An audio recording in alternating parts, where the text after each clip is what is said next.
These Briggs Stratton V-Twin motors piss me off. There's a 37 horsepower V-Twin sitting on a stump grinder.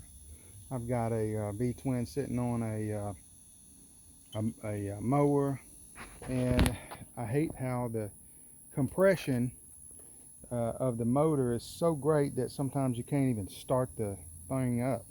So here's what I do to get mine started.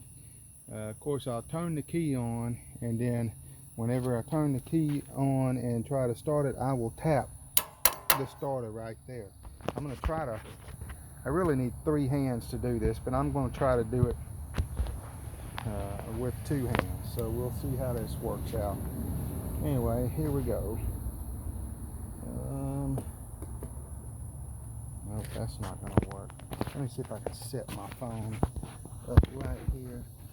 And you're going to hear me click the starter, and it's not going to start. And then I'm going to come back through here, and while I'm holding the key in the start position, and start it. So here we go.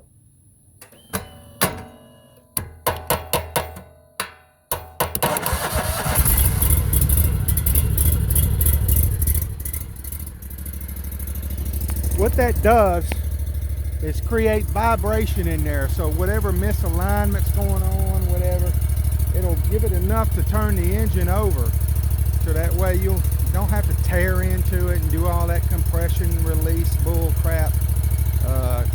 Just put a little vibration through it and make it turn that motor over and get it going.